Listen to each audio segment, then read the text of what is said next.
My name is Andrew Miller, and I'm going to tell you a story that changed my life forever. A story about how a dream of happiness turned into my worst nightmare. I met Sophia 3 years ago in London. Back then, it seemed like fate had simply decided to grant me a miracle. I was working as a consultant at a small law firm, and life was slow and boring. But one evening, I stopped by the bar near the office for a pint of beer after a hard day, and I saw her. She was sitting with a friend at a high table by the window, a glass of wine in her hand, her long dark hair falling over her shoulders, her eyes shining, as if reflecting all the light of the city. I couldn't look away, and then, to my surprise, she was the one who spoke to me first. "You've been looking at me for about 5 minutes," Sophia smiled. "Are you thinking about coming over, or are you just going to keep glaring at me from afar?" I was embarrassed, but I gathered my courage and approached. That's when our story began. Sophia turned out to be completely different from the girls I'd known before. She was smart, witty, and confident. She worked as an interior designer and talked about her profession as if it were art. I listened to her and thought,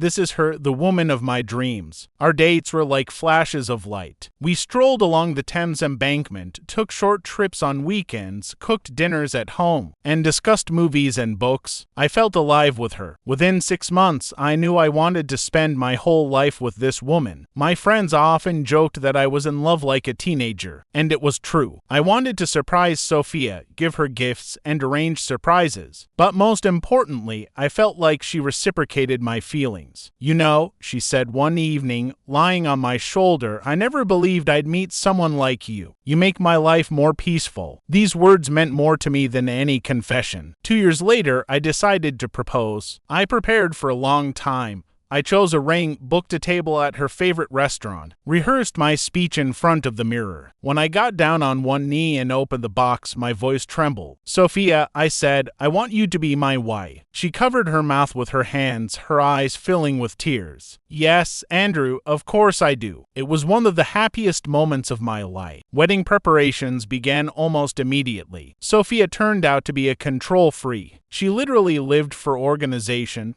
choosing the venue, the dresses, the flowers, the music. I admit, I was a little withdrawn. A complex project had started at work, and I was short on time. But I was confident. Everything was under control. Sophia knew how to organize the wedding of her dreams. We chose an old estate outside the city. A beautiful hall with crystal chandeliers, a green garden where the ceremony would take place. A fairy tale. Friends and family were overjoyed for us. My mother cried when I told her I was engaged. My father clapped me on the shoulder and said, "Finally, son, you've made the right choice." I smiled and believed I truly had. But to be honest, sometimes I noticed something strange about Sophia. She was constantly texting someone, sometimes going into another room when someone called. I'd ask, "Who is this?" She'd answer, "My friend, don't worry." And I believed, because I wanted to believe. A month before the wedding, we had a rehearsal ceremony. We stood in the estate's garden, rehearsing our vows. I looked at her in her white dress, though it wasn't a wedding dress yet, just a trial, and thought, "I'm the happiest person on earth." "Andrew," she said then, "I'm so happy that soon everything will be real." I kissed her hand and replied, "Me too." A slight tremor of anxiety lurked within me, as if something elusive was whispering, "Be careful." But I pushed those thoughts away. After all, the wedding was coming. Our day, the beginning of a new life. I didn't know that this life would be destroyed before we even managed to cut the wedding cake. I woke up at dawn on my wedding day. I couldn't sleep for most of the night. My heart was beating so fast. It was as if I wasn't about to get married, but rather to enter the ring. I stared at the ceiling of my hotel room and tried to comprehend today I would become a husband. I got up and went to the window. The morning was clear, the sky pure, as if nature itself had decided to bless this day. People were already bustling about the grounds of the estate where we were staying, decorating the arch, setting up chairs, hanging garlands of white flowers. I smiled. Everything looked just as we'd dreamed. My best friend, Michael, the best man, joined me at breakfast. He clapped me on the shoulder and said, "So, groom, are you ready?" "Honestly," I replied, "I'm as nervous as if I'm taking the exam of my life." Michael laughed. "Relax. Sophia loves you. Everything will be perfect." I wanted to believe, but the anxiety inside me wouldn't go away. We started getting ready. ready. I put on a black tuxedo, a white shirt, and a bow tie. When I looked at myself in the mirror, I saw an insecure boy hidden behind a grown man's suit. "You look like you're getting ready to be executed," Michael joked. "I feel a bit like that," I said, trying to smile. The ceremony was scheduled to begin at noon. Guests gradually gathered in the garden. I saw familiar faces. Relatives, friends, colleagues. Everyone was smiling, laughing, taking photos. Through the noise, I caught someone say, "Sophia is a real princess today." I hadn't seen her since this morning. Tradition. And that made my heart pound even faster. The music started playing. The guests stood up. I turned my head and saw her. Sophia walked down the sunlit path. Her white dress seemed to glow, her veil delicately covered her face, and her smile was dazzling. I almost burst into tears. At that moment, it seemed to me, all my worries were trivial. It was all for her, for us. We stood under the arch, holding hands. The priest spoke words that seemed eternal. I saw only her eyes through the veil. "I swear to love you until death do us part," I said. "I swear to be by your side, no matter what," she replied. And the audience applauded. After the ceremony, the celebration began. Laughter, music, champagne. Dancing on the grass, tables laden with refreshments, photographers capturing every smile. Everything seemed perfect. And yet, a strange feeling remained inside me. It was as if something was hiding behind this beauty. I noticed Sophia disappearing often. First for a few minutes to straighten her dress, then again as if calling someone. I tried not to pay attention, but every time she wasn't there, a feeling of emptiness washed over me. "Relax," Michael said, noticing my tension. "Brides are always nervous on their wedding day. She's probably just relaxing." I nodded, but the anxiety didn't go away. The first dance, we danced to a slow melody, and she looked at me with that same smile that once made me fall in love. I held her by the waist and thought, "This is it, happiness. This is the moment worth living for." But as soon as the song ended, Sophia disappeared again. I went looking for her. I walked through the hall, peered into the garden, walked the corridors of the estate. Nowhere. And suddenly I heard laughter. Her laughter. It was coming from behind a half-open door in one of the second-floor rooms. I froze. "Sophia," I whispered. I wanted to open the door right away, but something stopped me. I listened. "No one will know," I heard her voice. "This is crazy, but I can't stop." My heart sank. "Your wedding is today," a man's voice rang out. I recognized him. It was Michael. At that moment, the whole world collapsed. I stood motionless, unable to breathe. My best friend, my wife, on our wedding day. I pushed the door. What I saw, I will never forget. Sophia, still in her wedding dress, was sitting on the table. Michael stood next to her, his hands on her waist. Their faces were too close, their lips almost touching. They froze when they saw me. Silence, heavy as a concrete slab. "Andrew," Sophia whispered, "it's not what you think." I laughed. The laughter was dry, bitter, alien. "Really?" I said. "Then tell me, what am I supposed to think?" Michael took a step back. "Listen, brother." "Don't you dare call me brother," I interrupted him. At that moment, I realized my life had just fallen apart. The wedding continued downstairs. People were laughing, drinking champagne, dancing. No one knew that on the second floor, three people's worlds had collapsed forever, and I stood before them feeling my heart break, and that was only the beginning of the end. I stood in the doorway, unable to move. It felt as if time had stood still. The music was still playing downstairs, the guests' laughter drifted through the walls. But silence reigned in this room. Sophia froze, as if caught in the act. Michael, my best friend, looked like he was searching for words but couldn't find them, and I was just trying to breathe. "Andrew," she began again, her voice trembling. "You got it all wrong." "Wrong?" My laughter sounded too loud, alien. "I catch you with my best friend in a wedding dress on our wedding day, and did I get it wrong?" She took a step toward me, but I raised my hand. "Don't come any closer." Her eyes filled with tears. "It was a mistake. We just, I interrupted. "Just what, Sophia?" "Just decided to have a little adventure right between the vows and the first dance." I looked at her and didn't recognize her. Where was the woman who'd said she was happy yesterday? The one who'd laughed at me 3 years ago at the bar and said, "Are you going to keep looking? Or are you going to come over?" Michael looked down. "Andrew, listen, I didn't mean to." "Didn't mean to?" I stepped forward. "You were my brother, Michael. You knew I was ready to give my life for you, and you, on my wedding day." He didn't answer. He just stared silently at the floor as if that could erase his guilt. Sophia grabbed my hand. "Andrew, please listen to me. There's nothing serious between us. This is stupid. A mistake. I love you." I looked into her eyes. "Do you love me? Is this what love looks like?" She burst into tears. I was scared. I felt the pressure, all of it, the wedding, the expectations. I don't know what came over me. Pressure? My words were icy. "Were you forced to say yes? Did someone force you to wear a dress?" She shook her head. "No." But then stop lying. I turned to Michael. "Say at least a word," I said through clenched teeth. He was silent. He looked at me with the eyes of a hunted animal. "You knew I loved her. You stood next to me when I proposed. You held the ring in the box while I rehearsed the words. And yet, you reached for her." He swallowed. "I didn't plan it." I stepped closer. "Whether you planned it or not is irrelevant. You did it." For a second, I wanted to hit him. I felt my fists clench, a wave of rage rising in my chest. But I stopped myself. I knew if I hit, I wouldn't be able to stop. I took a step back. "You're both strangers to me," I said quietly. Sophia burst into tears. "No, Andrew, please. I love you." It was a moment of weakness, but it means nothing. I looked at her in a way I never had before. "It means nothing?" My words were sharp as a knife. "For you, maybe. But for me, it means everything." Someone called downstairs. "Andrew." "Sophia, where are you?" "The photographer is waiting." These voices from reality seemed like a mockery, as if the world continued to live, laugh, celebrate while my life was crumbling. Sophia grabbed my hand. "Let's go downstairs. No one can know. We can do this. I'll do anything to prove to you." I pulled my hand away. "Do you want to come back and keep smiling, taking pictures, dancing?" I almost screamed. After what I saw, she covered her face with her hands. "I'm begging you, give me a chance." Michael finally spoke. "Andrew, I'm leaving. I can't look you in the eyes." "Leave?" I chuckled. "And you think that's enough? You ruined everything." He left, his head bowed. I was left alone with Sophia. We sat in silence for a few minutes. She cried. I looked out the window and tried to collect my thoughts. "Andrew," her voice trembled, "I swear it was a mistake. I love only you. I don't know what happened." I shook my head. "Sophia,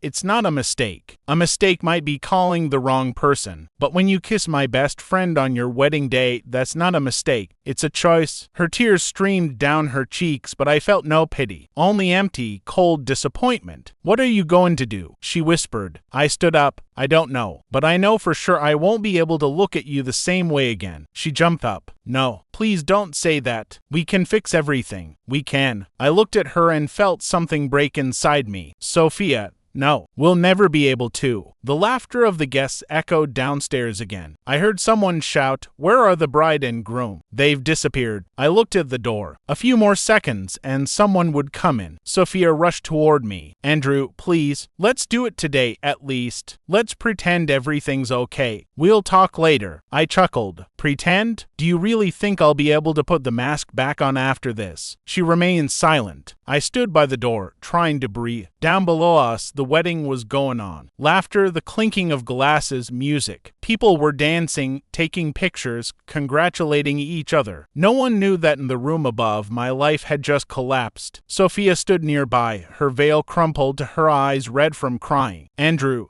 she whispered, "please, let's go out, let's pretend." Pretend. The word sounded like a curse. Hadn't this whole thing been one big pretend? A celebration built on a lie. Someone knocked on the door. "Andrew? Sophia? Is everything okay?" It was my mother's voice. I froze. My heart was pounding so hard I thought it would burst. Sophia rushed toward me and grabbed my hand. "Don't tell me," she whispered. "For God's sake, don't talk now." I looked at her. There was despair and fear in her eyes. But I also saw something else, a desire to save herself, not me. I opened the door. "Yes, Mom, everything's fine. We're just a little tired." My mother smiled and patted my shoulder. "Everyone's waiting for you. Come down quickly." I nodded. Sophia smiled at her through tears hidden under her veil. When the door closed, I looked at her. "You wanted the play? Come on, let's go down and play it to the end." in. She nodded without looking up. We returned to the auditorium. Applause, shouts of joy. Here they are, the bride and groom. Everyone was happy. Everyone except me. I felt like an actor in a cheap theater. I held Sophia's hand, smiled at the photographers, and accepted congratulations. People were saying, "You're so happy. You're the perfect couple." I smiled, and only I knew how false that smile was. The first toast, my uncle raised his glass and said,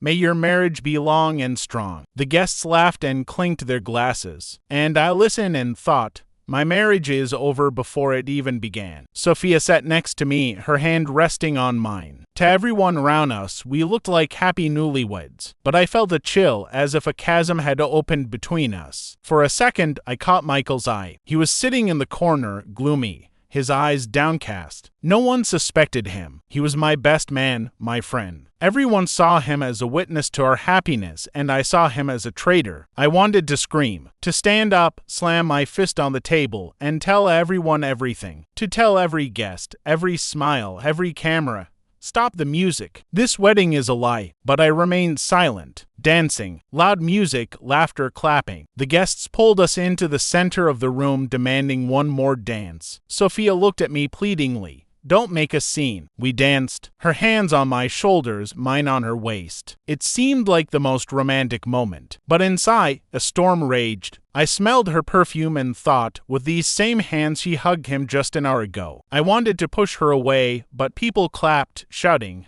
"How beautiful they are." And I danced in chains. At some point, I couldn't take it anymore. I led Sophia out of the room into the garden. It was quiet there. Lanterns illuminated the paths, and in the distance, the music could still be heard. "Why?" I asked. My voice was low, breaking. "Tell me, Sophia, why?" She covered her face with her hands. "I don't know," she whispered. "I really don't know. It was crazy. I love you, Andrew. I swear." I laughed. "You love me? You cheat on me on our wedding day and call it love." Tears streamed down her face. "I made a mistake. A big one. But that doesn't change the fact that I want to be with you." I shook my head. "No, Sophia, it changes everything." Michael came out into the garden. His steps were hesitant. He clearly wanted to say something. "Andrew," he began, "I have to apologize." I looked at him. "Apologize? Do you think that's enough?" He lowered his head. "It's my fault. I don't know how it happened, but I would never want to hurt you." I took a step toward him. "But you did." Sophia grabbed my hand. "Andrew, please, don't do this now." I pushed her away. "This is all an act, Sophia. But I'm not an actor. I can't live like this." I returned to the hall. The guests continued to celebrate. I sat down at the table, poured myself a full glass of wine, and drank it down in one gulp. People around me were laughing, taking pictures,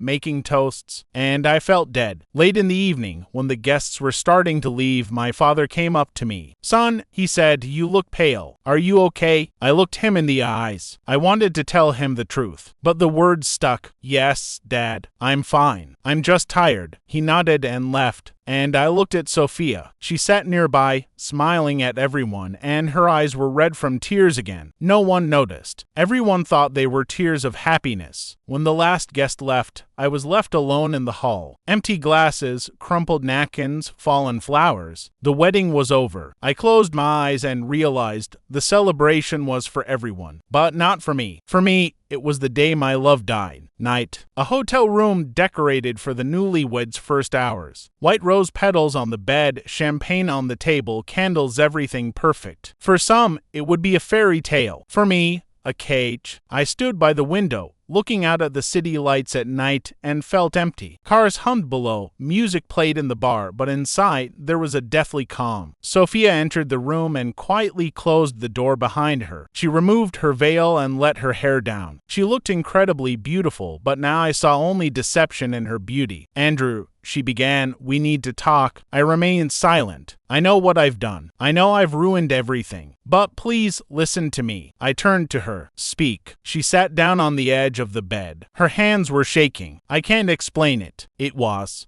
stupid. I felt fear before the wedding, before my new life. I was looking for something familiar. Michael, he was there. But that doesn't mean I don't love you." I chuckled. "Do you love me?" "Sophia, You betrayed me at the moment when you should have been closest. You did it on our wedding day. If that's love, then what is hate?" She covered her face with her hands. "I'm afraid of losing you, Andrew." I moved closer. "You lost me the moment you closed the door to that room with him." Silence fell between us. I picked up the bottle of champagne, opened it, and poured myself a glass. "To us," I said. "To the shortest marriage in history." Sophia sobbed. "Don't say that, please. We can fix everything. People make mistakes." I looked at her and said, "It's not a mistake. It's a choice, and you made it." She fell to her knees before me and grabbed my hands. "Andrew, please, give me a chance. I'll fix everything. I'll prove to you that I can be faithful." I looked into her eyes. There was so much despair in them that it hurt. I still loved her, and that was my tragedy. "I don't know if I can live with this, Sophia." She hugged my legs and cried. "I can," she whispered. "We can." The night dragged on endlessly. I couldn't sleep. I lay on the bed, listening to her breathing next to me, and felt like a stranger. Every time I closed my eyes, I saw her with him. Her hands, her lips, everything that should have belonged only to me. I realized that trust was dead. That morning, we were sitting at breakfast. She was silent, and so was I. "What will you tell people?" she finally asked. I looked at her. "I'll tell them we're happy." She sighed with relief. "So,